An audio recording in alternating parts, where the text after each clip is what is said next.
اگر آپ کے پاس مال ہے آپ مسجد بنوا سکتے ہیں، یقیناً یہ مال آپ کے لیے نعمت ہے۔ آپ کے پاس مال ہے، اپنے بچوں کو اعلیٰ تعلیم دلا سکتے ہیں، مال آپ کے لیے نعمت ہے۔ آپ کے پاس مال ہے، علاج و معالجہ کروا سکتے ہیں، یہ آپ کے لیے بہت بڑی نعمت ہے۔ آپ کے پاس مال ہے، آپ مسافر خانے، ہاسپٹل، کالج، اسکول، مسجد، مدرسہ بنا کر اپنی آخرت کے لیے انتظام کر رہے ہیں، بہت بڑی نعمت۔ مال ہے تو آپ حج کے لیے جا سکتے ہیں، غریبوں کی مدد کر سکتے ہیں، زکوٰۃ نکال سکتے ہیں، یہ سارے کام مال ہے تو آپ کر سکتے ہیں، تو مال ایک نعمت ہوئی۔ بیٹے، آدمی اللہ کی بارگاہ میں بیٹے کے لیے دعا مانگتا ہے، اے اللہ مجھے ایک ہی بیٹا عطا فرما تاکہ میری نسل چلتی رہے، دعا کرتا ہے۔ بیٹے بھی نعمت۔ آدمی چاہتا ہے کہ میرے مرنے کے بعد مجھے کاندھا دینے والا میرا بیٹا ہو، میرے کاروبار کو چلانے والا میرا بیٹا ہو، میری نسل چلانے والا میرا بیٹا ہو، تو یہ بھی بہت بڑی نعمت ہے۔ اور ان نعمتوں سے انسان بہت کچھ حاصل کر سکتا ہے اور کرتا ہے، لیکن کل بروز قیامت قرآن کہتا ہے یوم لا ینفع مال ولا بنون، قیامت میں مال بھی نفع نہیں پہنچائے گا اور بیٹے بھی نفع نہیں پہنچائے گا۔ وہ بیٹا جو ماں کے سر کے درد پر بے چین ہو جاتا تھا،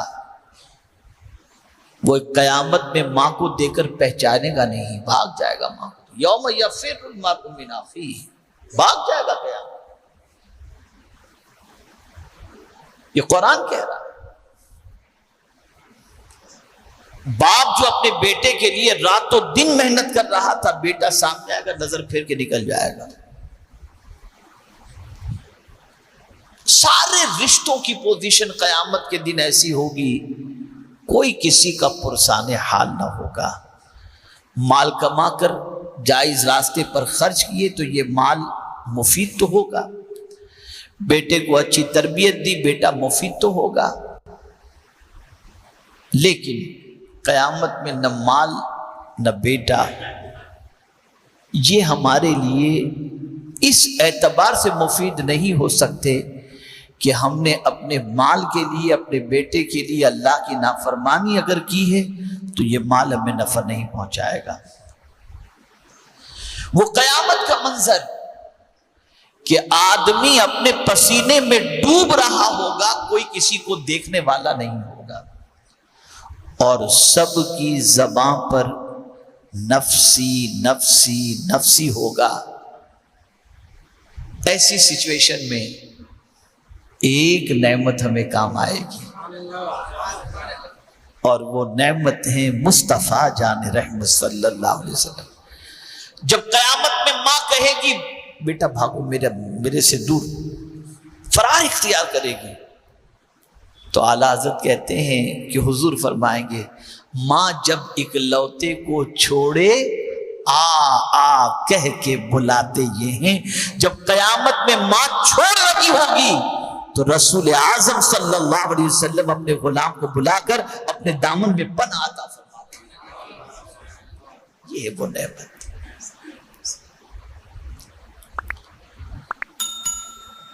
آقا کریم صلی اللہ علیہ وسلم اتنی بڑی نعمت ہے کہ کارخانہ قدرت میں حضور صلی اللہ علیہ وسلم سے بڑھ کر کوئی دوسری نعمت نہیں۔ میں آپ کو سمجھاؤں تھوڑا سا اور آسان کر کے تو بات سمجھ میں آئے گی۔ آپ کے پاس مال ہے، آپ بنگلہ خرید سکتے ہیں، آپ کے پاس مال ہے، گاڑی خرید سکتے ہیں، آپ کے پاس مال ہے، آپ گیجٹ خرید سکتے ہیں، آپ کے پاس مال ہے، آپ سیر و تفریح کے لیے کہیں جا سکتے ہیں، آپ کے پاس مال ہے، آسائش کی زندگی گزار سکتے ہیں، لیکن رسول اعظم صلی اللہ علیہ وسلم اللہ کی اتنی بڑی نعمت ہیں کہ اگر کوئی اس نعمت پر ایمان لے آئے اور اس نعمت کو اللہ کے رسول کی حیثیت سے قبول کر لے تو آپ جانتے ہیں ان کے صدقے میں کیا ملے گا؟ آقا کریم صلی اللہ علیہ وسلم کے صدقے میں اللہ جنت عطا فرما دے گا۔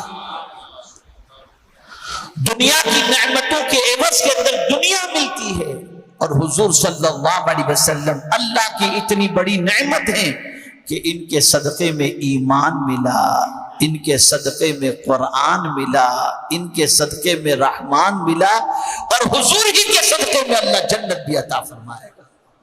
اتنی بڑی نعمت۔ اسی لیے مائیں اپنے بچوں کے سینے میں حضور کی محبت پیدا کرتی، اور وہ جانتی تھی کہ جب کوئی رشتہ کام نہیں آئے گا تو حضور کا رشتہ کام آئے گا۔ جب کوئی پرسان حال نہ ہوگا تو اس وقت رحمت عالم صلی اللہ علیہ وسلم سہارا دیتے نظر آئیں گے۔ آج جب ہم درود شریف پڑھنے کے لیے کہتے ہیں تو کوئی زندہ دلی سے پڑھتا ہے، کوئی مرے دل سے پڑھتا ہے، کوئی کثرت سے پڑھتا ہے، کوئی مختصر پڑھتا ہے، لیکن آپ کو نہیں معلوم یہ درود شریف کتنی عظیم دولت ہے۔ کل بروز قیامت جب بندے کے اعمال تولے جا رہے ہوں گے تو گناہ اتنے زیادہ ہوں گے کہ نیکی کے مقابلے میں گناہ کی تعداد اتنی ہوگی کہ عنقریب اس کو جہنم میں جانے کا حکم دے دیا جائے گا کہ رحمت عالم نور مجسم فخر آدم و بنی آدم صلی اللہ علیہ وسلم میزان کے پاس تشریف لائیں گے اور اپنی آستین مبارک سے ایک پرچہ نکالیں گے اور اس پرچے کو نیکی کے پلڑے میں رکھ دیں گے۔ اب نیکی کے پلڑے میں رکھتے ہی نیکی کا پلڑا گناہ کے پلڑے کے مقابلے میں بھاری ہو جائے گا، اور اس بندے کو حکم دیا جائے گا کہ اس بندے کو جنت میں داخل کر دو۔ وہ بندہ رسول اعظم صلی اللہ علیہ وسلم کو دیکھ کر عرض کرے گا، اے نورانی چہرے والے، آپ کون ہیں اور اس پرچے میں کیا تھا جس کی وجہ سے میری نجات ہو رہی ہے؟ تو آقا کریم صلی اللہ علیہ وسلم فرمائیں گے، میں وہ ہوں جس پر تو درود پڑھا کرتا تھا، اور یہ جو پرچہ ہے اس پرچے کے اندر تو نے جو درود پڑھا تھا وہ درود ہے جو آج میزان میں رکھتے ہی تیرے لیے نجات کا سامان بن گیا۔ ایک مرتبہ درود شریف پڑھ لیجئے، اللہم صلی علی سیدنا مولانا محمد معدن الجود والکرم وآلہ الکرام وابنہ الکریم وبارک وسلم صلاۃ و سلام علیک یا سیدی یا رسول اللہ صلی اللہ تعالی علیہ وسلم۔ تو میرے پیارے آقا صلی اللہ تعالی علیہ وسلم کے پیارے دیوانوں، بہت بڑی نعمت ہے حضور صلی اللہ علیہ وسلم۔ قرآن کہتا ہے وَإِن تَعُدُّوا نِعْمَةَ اللَّهِ لَا تُحْصُوهَا، اگر تم اللہ کی نعمتوں کو کاؤنٹ کرنا چاہو، گننا چاہو تو گن نہیں سکتے۔ اور دوسرے مقام پر اللہ فرماتا ہے فَاذْكُرُوا آلَاءَ اللَّهِ لَعَلَّكُمْ تُفْلِحُونَ، اللہ کی نعمتوں کا ذکر کرو، چرچا کرو، اللہ کی نعمتوں کو یاد کرو تاکہ اللہ تمہیں کامیابی عطا فرمائے۔ اب سوال یہ پیدا ہوتا ہے جب نعمتیں گن نہیں سکتے تو ساری نعمتوں کا ذکر کیسے کریں گے؟ اب آپ گن نہیں سکتے، آپ سوچیں گے نعمتیں، تھوڑا سا دماغ دوڑائیں گے تو چند نعمتیں ذہن میں آئیں گی، بولے ہم تو کاؤنٹ کر سکتے نہیں۔ میں آپ کو بتاؤں، ہر سانس ایک نعمت ہے، گن سکو گی اس کو؟ ہر سانس ایک نعمت ہے، ہر سانس ایک نعمت ہے، آپ اس کو کاؤنٹ نہیں کر سکتے۔ قرآن کہتا ہے اگر تمہیں کامیابی چاہیے تو اللہ کی نعمتوں کا ذکر کرو تاکہ اللہ تمہیں کامیابی عطا فرمائے۔ مولا تیری نعمتوں کو جب کاؤنٹ نہیں کر سکتے تو تیری ساری نعمتوں کا ذکر کیسے کریں گے؟ تو جواب ملے گا اگر ساری نعمتوں کا ذکر نہیں کر سکتے تو بس ایک نعمت کا ذکر کر لو، ساری نعمتوں کے ذکر کا ثواب دے دیا جائے گا، اور وہ میری نعمت ہے مصطفیٰ جان رحمت صلی اللہ علیہ وسلم۔ تو اے رسول اعظم صلی اللہ تعالی علیہ وسلم کے دیوانوں، اپنی اولاد کو حضور کی محبت سکھاؤ،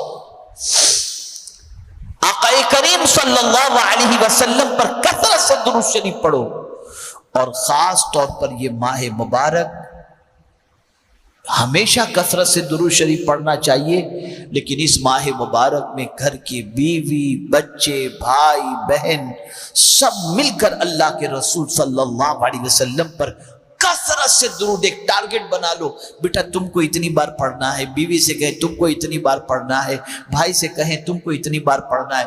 اٹھتے بیٹھتے چلتے پھرتے رسول اعظم صلی اللہ علیہ وسلم پر درود پڑھتے رہو، اور یہی درود تمہارے لیے دنیا میں بھی راحت کا سبب بنے گا اور آخرت کے اندر بھی راحت کا سبب بنے گا، اور قبر میں بھی راحت کا سبب بنے گا۔ جس کی درود شریف کی عادت ہوگی، جب اس کے مرنے کے بعد اسے قبر میں اتارا جائے گا تو حضور کو دیکھ کر فوراً درود پڑھے گا، اس کی بخشش ہو جائے گی۔